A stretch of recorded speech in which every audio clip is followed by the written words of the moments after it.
Eh bien bonjour à toutes et à tous, ici The Marvelman.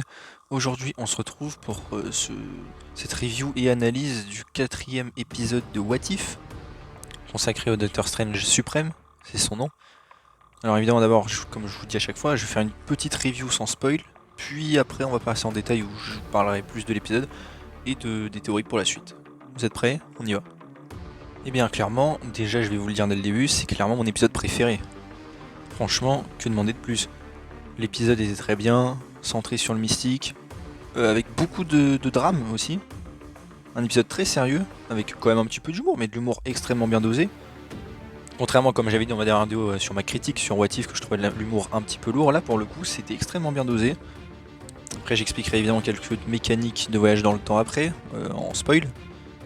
Mais franchement, vraiment agréablement surpris.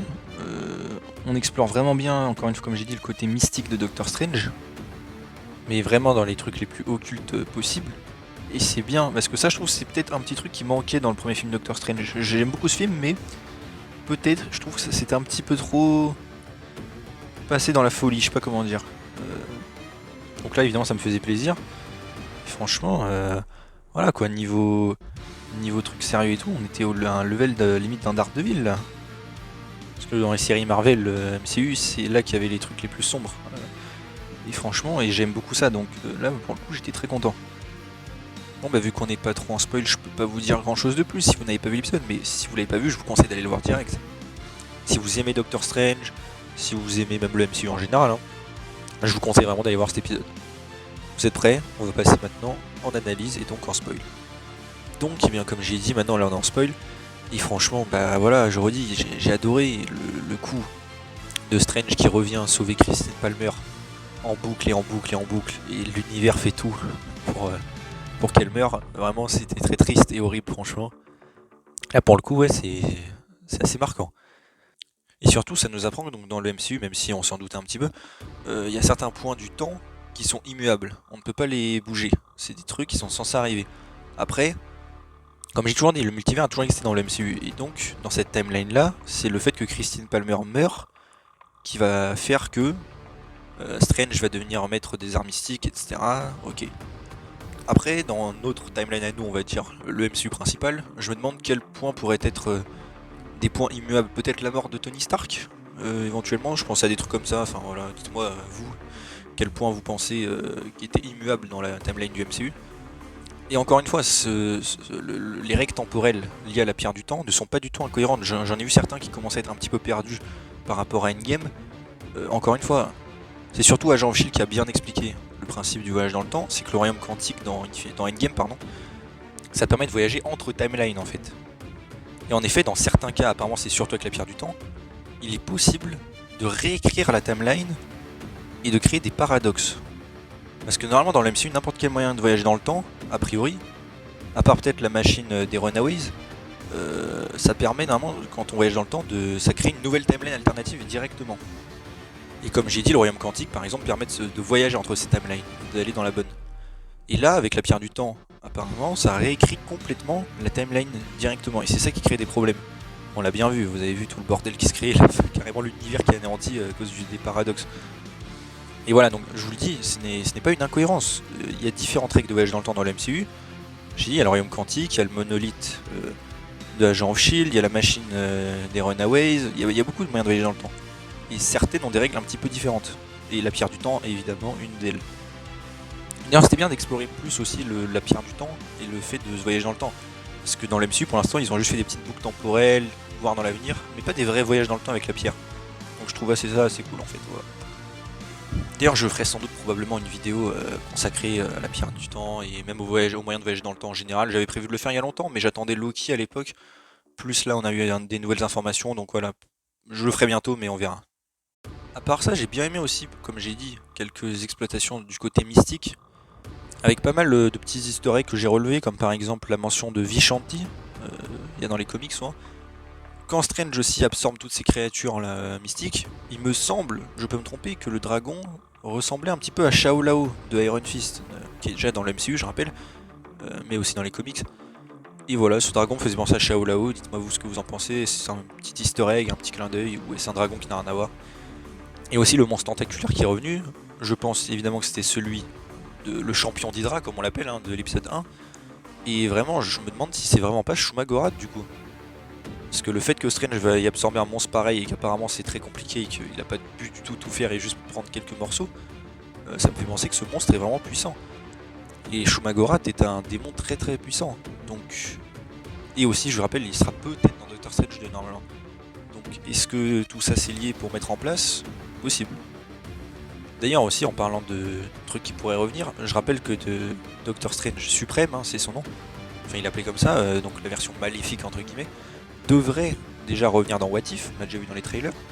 Normalement il devrait rejoindre tous les autres persos pour devenir les entre guillemets gardiens du multivers contre une menace, je vais pas trop en dire si vous voulez pas de spoil.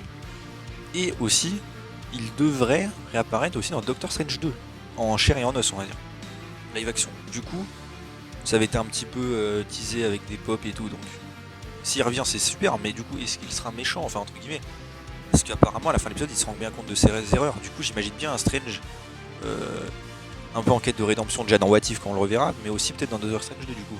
Peut-être pourquoi pas en duo avec notre Strange du MCU.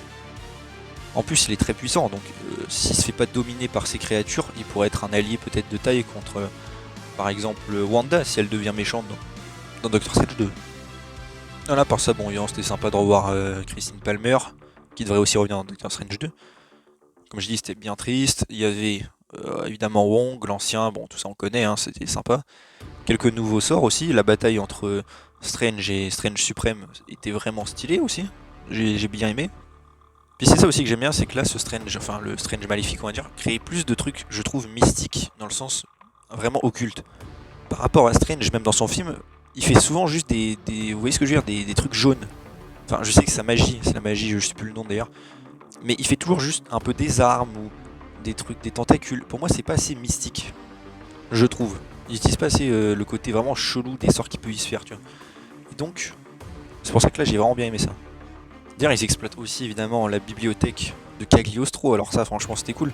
J'ai même cru à un moment qu'ils allaient le faire venir parce que le personnage qu'on voit, Obeng, il s'appelle. Normalement, il me semble dans les comics, alors je peux me tromper hein, si jamais vous me corrigez, mais il me semble bien que normalement c'est sous-entendu que c'est peut-être le nom de Cagliostro, non? Ou genre un surnom, il me semble, non? Ou dites-moi vraiment si je me trompe. Mais du coup, apparemment là, c'était un perso à part. Mais bon, c'était assez sympa. Ça serait cool aussi d'explorer un peu même Cagliostro dans la MCU, voir peut-être un peu son passé, le faire apparaître, j'en sais rien, ça pourrait être super cool.